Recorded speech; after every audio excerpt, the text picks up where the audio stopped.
Shalom, shalom, mais bonjour. Mon nom est Jackie Fearman des ministères Ariel Canada et j'ai le privilège d'enseigner en cette session des passages du petit prophète Zacharie des Écritures hébraïques dans cette série. Et puis, ce sont uniquement les enseignements du docteur Arnold Fruchtenbaum, qui est le fondateur des ministères Ariel et qui a écrit les notes desquelles je vous enseigne. Et aussi, ça, il va avoir des applications, et surtout à la fin, de M. Jacques-Isaac Abizon, qui est le directeur des ministères Ariel Canada et qui est le leader messianique de la congrégation Beth Ariel ici à Montréal. Donc, bienvenue à notre session en Zacharie. On a déjà regardé les 3 premières visions de Zacharie. Il va avoir toute une brochette de visions en une seule nuit, incroyable. Et puis, nous allons avancer maintenant dans la 4e vision qui débute au début du chapitre 3. Donc, tournez avec moi au chapitre 3 de Zacharie. Évidemment, quand je enseigne du chapitre en question. Je ne vais pas mettre ça à l'écran, vous êtes habitués maintenant. Donc, Et puis, je débute chaque vision avec ce que Dr. Fruchtenbaum a écrit, c'est-à-dire un genre de point résumé de la vision. On a déjà regardé les 3 autres visions, et on va résumer peut-être vers la fin tous les points centraux de toutes les visions, mais pour le moment, maintenant, la 4e vision, c'est que on vient de voir dans la 3e vision Israël dans le royaume messianique. Donc, a tout un rôle important, mais l'importance de cette vision, c'est que Dieu a besoin de nettoyer Israël pour qu'elle soit capable de fonctionner comme un royaume de prêtres, parce que pour être ce joyau dans la couronne de l'Éternel, il faut nettoyer. Et il y a tout un nettoyage à faire. Donc, c'est ça qui est l'idée dans cette 4e vision. C'est rare qu'on voit une conversation quasiment où au moins la parole est adressée à Satan, mais ici, on va le faire. On va le voir. Donc, avant que les bénédictions des autres visions soient accomplies, il faudra une transformation spirituelle. Et là, on va voir euh, la, euh, la transformation et la rédemption nationale d'Israël. On le voit plus tard en Zacharie 12, mais on va le voir ici aussi. Mais par symbolisme, par exemple. Donc, c'est important parce que ça va restaurer la confiance dans le peuple pour la prêtrise, parce que c'est à cause des péchés de la prêtrise qui ont été amenés captifs. Et là, ils sont de retour après la captivité, au moins un certain nombre, 50 000 à peu près, mais c'était leur faute dans le fond. On voit ça dans le livre d'Ézéchiel. Donc ici, la scène est spéciale. C'est une cour. On est amené en cour ici. Et regardons, la situation se déroule entre les versets 1 à 5, et puis ensuite on a des explications. Donc commençons avec le chapitre 3, verset 1 de Zacharie, et on voit la situation.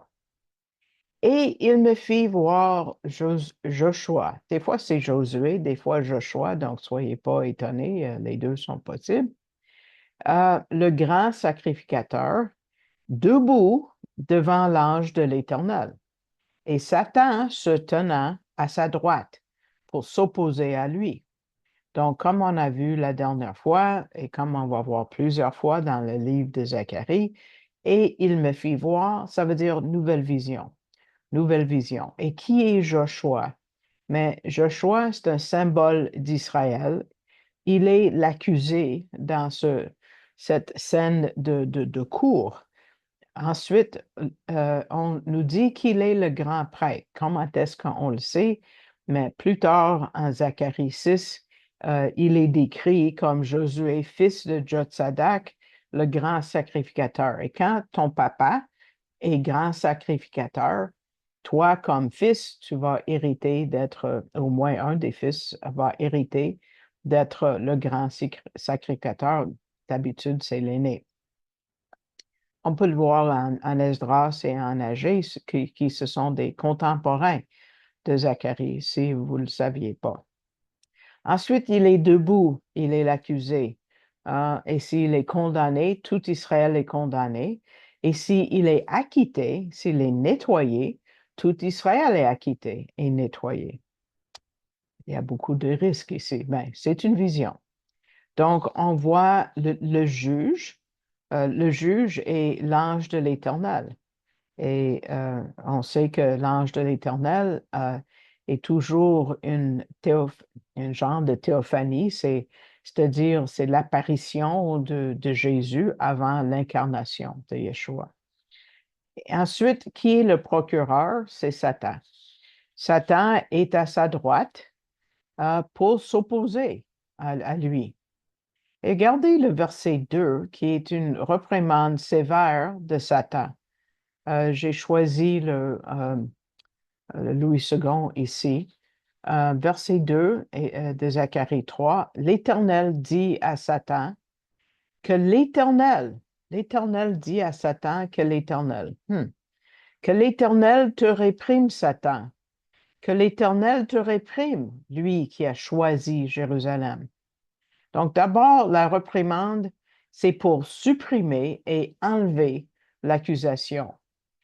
Et le prochain point est super important, même pour nos jours aujourd'hui, et c'est moi qui l'ajoute, parce que ça dit, lui qui a choisi Jérusalem. C'est encore futur, c'est encore vrai. Pourquoi Jérusalem est important aujourd'hui, en 2024? Parce que Dieu a choisi Jérusalem. Point final.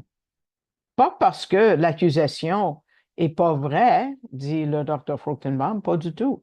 Pas parce qu'Israël est juste en elle-même, par ses œuvres ou par d'autres choses, ou par naissance ou je sais pas quoi. Non, pas du tout. À cause du choix de Dieu, lui qui a choisi Jérusalem. C'est à cause de, quand ça dit qu'il a choisi Jacob, c'est le mot, il a aimé Jacob, ça parle d'un choix. Dieu a choisi euh, à cause de, ben, il a le droit de choisir, n'est-ce pas? Il a choisi Jérusalem et il a un amour éternel, inconditionnel.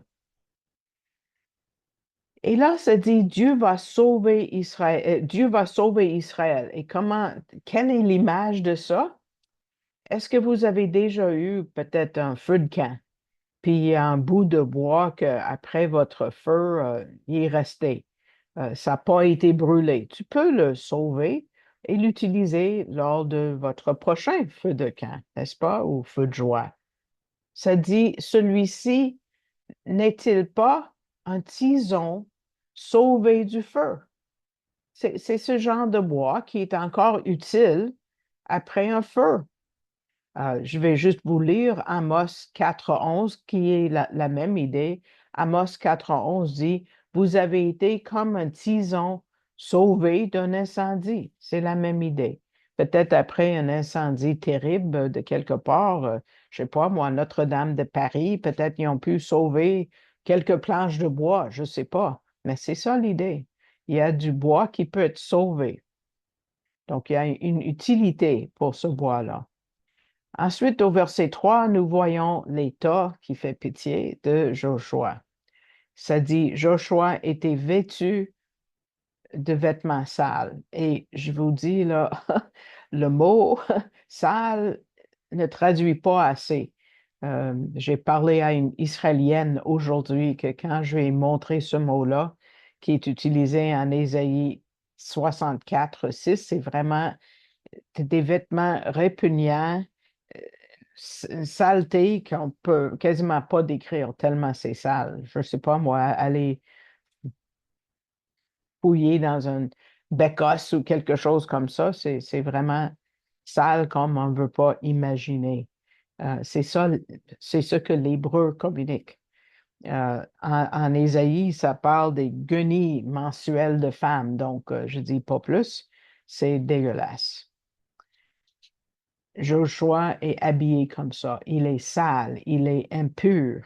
Il ne peut pas accomplir son rôle comme grand prêtre.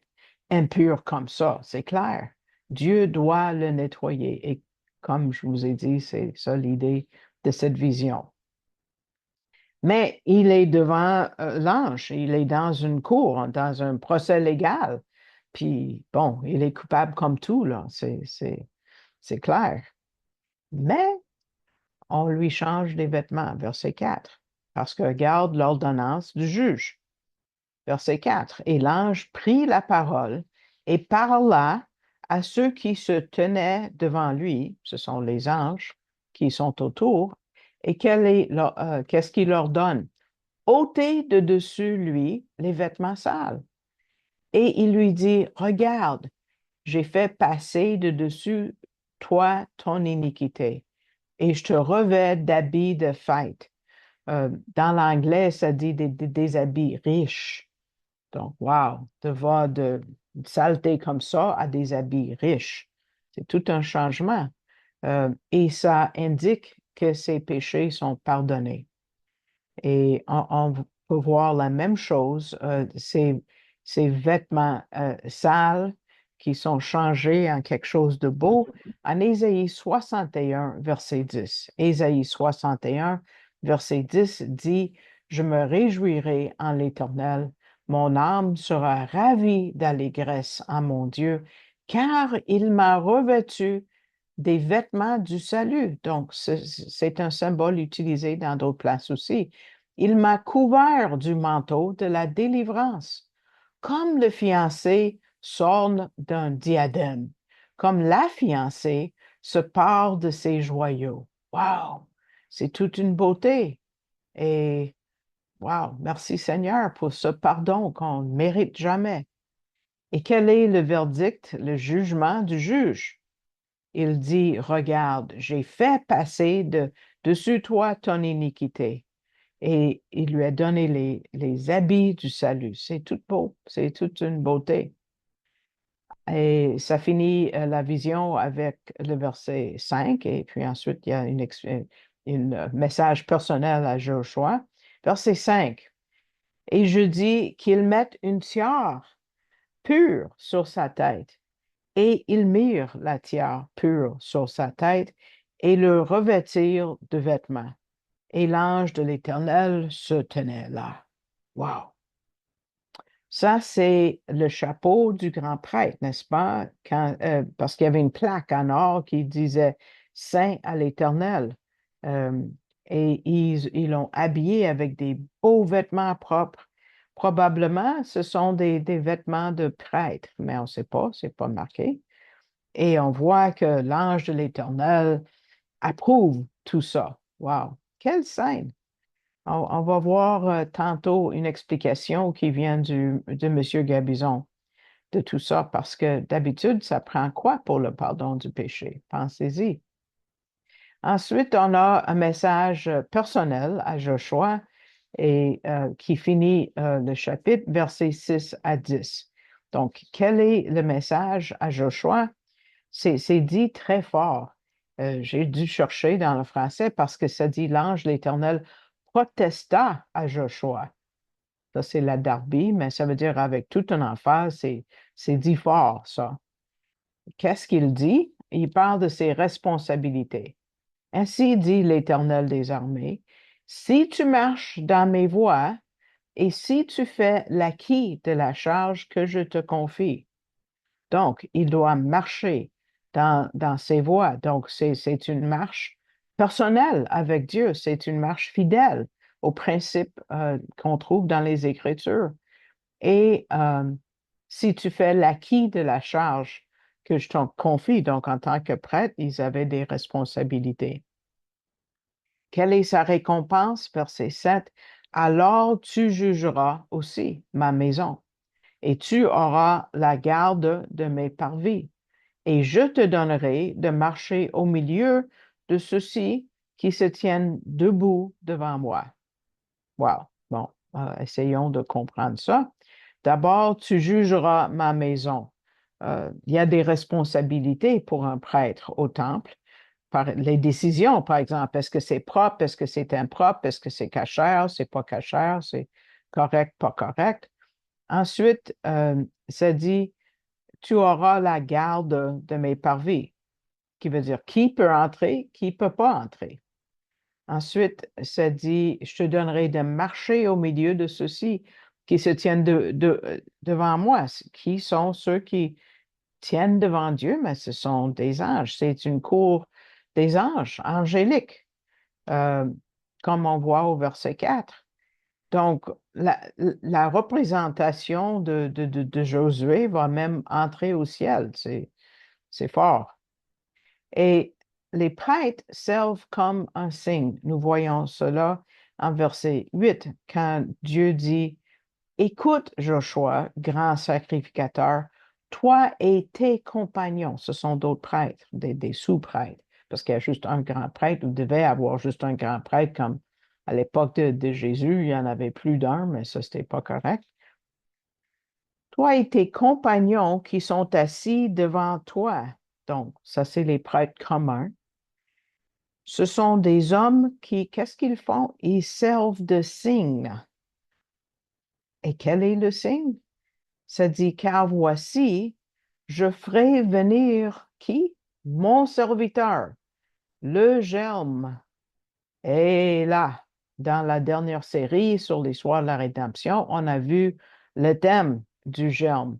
Il y a tout un thème, un des noms pour Jésus et le germe. Donc, il y a une doctrine du germe et on en parle pendant plusieurs chapitres dans le livre d'Ésaïe. Le docteur Fruchtenbaum prend une petite à côté ici et il parle du thème de chacune des 4 évangiles. Parce que le serviteur est le thème de l'évangile de Marc. Et ensuite, dans l'évangile de Luc, il y a Jésus l'homme. Ensuite, dans l'évangile de Matthieu, c'est Jésus le roi qui accomplit toutes les prophéties par rapport au roi futur. Et dans l'évangile de Jean, c'est Dieu. C'est Jésus qui est Dieu. Donc, c'est un petit à côté. Et ensuite, il parle d'une pierre, et ça, c'est un autre nom. Le germe, c'est un des noms pour Yeshua, et une autre, c'est la pierre. Il y en a 14 au complet dans le livre de Zacharie. Verset 9, ça dit, car voici la pierre que j'ai placée devant Joshua, sur cette seule pierre, il y aura 7 dieux. 7 dieux, wow, ça a l'air pas beau, là. Mais on va voir d'abord, il y a une pierre. La pierre, ça veut dire qu'il y en a juste une. Évidemment, c'est le Messie. Et on a déjà vu ça, on peut penser au livre de Daniel, la pierre qui va détruire les pieds d'argile du statue qui était dans le rêve de Nebuchadnezzar. Il y a 7 dieux. Ça veut dire, 7, c'est le chiffre de la perfection, n'est-ce pas? Donc, il voit tout. Il est omniscient, il voit tout. Hein? Donc, on voit que c'est une représentation du Messie pendant le royaume messianique. Il va tout voir, n'est-ce pas? Et il dit, voici, j'en graverai la gravure, dit l'Éternel des armées. Donc, ça, c'est l'identification du nom de cette pierre. Et là, c'est beau ici, là. Et ça, je veux que vous écoutiez, c'est important. Et j'ôterai l'iniquité de ce pays, évidemment, c'est la Terre sainte, en un seul jour. Ça parle de quoi? Ben, la Terre sainte dont on a parlé en chapitre 2, verset 12. C'est le salut national d'Israël qui va arriver dans un jour, un seul jour. C'est pas juste ici, on le voit et on va le voir ailleurs en Zacharie 12. Ça indique que cette pierre n'est pas juste n'importe quelle pierre, c'est la pierre angulaire du nouveau temple. Et on a une autre référence en Ésaïe 66, verset 8. Qui a jamais entendu pareille chose? Qui a jamais vu rien de semblable? Un pays peut-il naître en un jour? Une nation est-elle enfantée d'un seul coup? À peine en travail, Sion a enfanté ses fils. Wow! Donc, quand est-ce qu'on a déjà vu ça dans l'histoire de la rédemption? Naître un jour, il y a des gens qui pensent que c'est 1948 pour Israël. Non, c'est le salut national d'Israël et c'est futur. Et on ne va pas être là parce qu'on va être enlevé avant. On l'a déjà vu à Osée, le petit prophète Osée, chapitre 6, versets 1 à 3. Israël va être régénéré spirituellement en un seul jour. C'est clair. C'est pas la renaissance d'Israël le 20 mai 1948. Ensuite, on retourne au millénium, si vous voulez, et on a une scène pour résumer le tout. Et ça, c'est le verset 10 du chapitre 3. En ce jour-là, dit l'Éternel des armées, vous convierez chacun son prochain sous la vigne et sous le figuier. Donc, c'est un symbole de sécurité et de prospérité dans le royaume messianique. Et c'est une phrase qui est utilisée ailleurs dans les Écritures pour parler du royaume messianique, comme en 1 Roi, chapitre 4, verset 25. 1 Roi 4, 25, Juda et Israël, encore là, royaume du Sud, le royaume du Nord, depuis Dan, ça c'est en haut, dans le nord, jusqu'à Beersheba, ça c'est dans le sud, habitèrent en sécurité, chacun sous sa... Pourquoi c'est au passé simple ici? C'est parce que c'est tellement garanti que ça va arriver que c'est marqué au passé. Je sais que c'est mêlant, mais c'est comme ça qu'on comprend la chose, parce que c'est jamais arrivé jusqu'à date. Chacun sous sa vigne et sous son figuier. OK, ça, ici, c'est tout le temple pardon, tout le temps de Salomon. Donc, pendant cette période-là, oui, c'était vrai dans le passé. Mais en Michée 4:4, c'est futur. Excusez-moi. Ils habiteront chacun sous sa vigne et sous son figuier, et il y aura personne pour les troubler, car la bouche de l'Éternel des armées a parlé. Donc, l'idée de chacun sous sa vigne et sous son figuier, c'est encore un symbole du royaume messianique. Parce que dans le temps de Salomon, il n'y avait pas de guerre, n'est-ce pas? Il n'y avait pas de guerre. C'était pas vrai pour tous les autres rois, mais presque, mais pour Salomon, non. Mais ce que j'ai dit tantôt par rapport au fait que des fois, c'est marqué au passé, quand c'est un événement futur, je sais que c'est mêlant et c'est vrai qu'on voit des prophéties des fois comme ça. Donc, pour terminer, regardons cette scène en cours euh, qu'on a vue tout à l'heure et M. Gabizon va nous donner une belle application que je trouve vraiment importante pour chacun de nous. Vous vous rappelez que l'ange de l'Éternel, qui est Yeshua lui-même, Jésus, euh, il est avec Joshua pour défendre Joshua. Et Yeshua est devant le trône de l'Éternel des armées, qui représente le Père, euh, qui va, qui va voir Joshua, l'homme, à travers Yeshua. Et Yeshua va le nettoyer de son péché. M. Gabizon dit que cette scène est classique et ça parle à chaque croyant aujourd'hui. Pourquoi? Parce qu'il dit que c'est ce qui semble arriver fois après fois dans les lieux célestes. Parce que chaque fois que nous péchons, l'accusateur, Satan, ou celui qui oppose, c'est ça le sens de Satan, c'est l'adversaire, c'est ça que son nom veut dire, il ne va pas manquer une seule occasion pour le dire à Dieu. Gna, gna, gna, gna. Hein? C'est l'accusateur, n'est-ce pas? Et là, notre avocat juif va se mettre devant nous pour nous couvrir et pour nous défendre. Regardons encore ce qu'il a dit au verset 4. L'ange, prenant la parole, dit à ceux qui étaient devant lui, ôtez-lui les vêtements sales. Puis il a dit à Joshua, vois, je t'enlève ton iniquité et je te revêts d'habits de fête.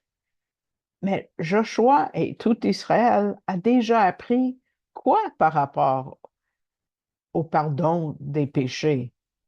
Ça prend un sacrifice. Ça prend du sang. Hein? Comment est-ce que ça peut arriver sans que le sang soit offert? Où est le sacrifice que l'Éternel avait décrété? Il a dit que c'est par l'âme, le sang qui est par l'âme que le sang fait expiation. Et il faut avoir du sang pour expier le péché en Lévitique, dans la loi de Moïse. Mais n'oublions pas que le sacrifice est notre avocat lui-même, le Messie. C'est pour ça qu'il peut prendre l'autorité pour nettoyer Joshua et enlever son iniquité. Parce que nous rappelons le fameux chapitre qu'il va éditer. Mais il a été blessé pour nos péchés, brisé pour nos iniquités. Le châtiment qui nous donne la paix est tombé sur lui, et c'est par ses meurtrissures que nous sommes guéris. Ésaïe 53, verset 5. Monsieur Gabizon dit que c'est une scène qui doit être répétée fois après fois après fois, chaque fois qu'un croyant commet un péché. Donc, vous voyez le rôle de Jésus au ciel maintenant. Il n'agit pas comme roi aujourd'hui. Il est notre grand prêtre. C'est celui qui nous défend. C'est notre avocat aujourd'hui. Donc, la prochaine fois, on va continuer en Zacharie chapitre 4. Et puis, j'espère que cet enseignement a été une bénédiction pour vous. Merci de votre écoute. J'espère que Dieu utilisera cet enseignement dans vos vies ou surtout l'application de M. Gabizon à la fin. Si vous écoutez en ligne, je vous invite de mettre le pouce vers le haut parce que ça augmente notre visibilité. Je l'apprécierais. J'apprécierais aussi vos prières. Et puis, parce qu'on on en a besoin dans ce ministère, ça va sans dire.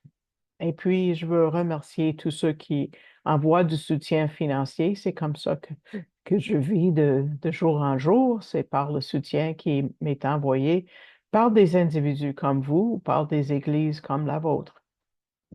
Donc, si Dieu vous met à cœur d'envoyer du soutien et vous n'avez pas encore fait, vous pouvez aller sur le site web de Ariel Canada que vous pouvez mettre dans votre moteur de recherche, arielcanada.ca, et puis vous voyez en haut de la page, même si c'est en anglais, ça dit support.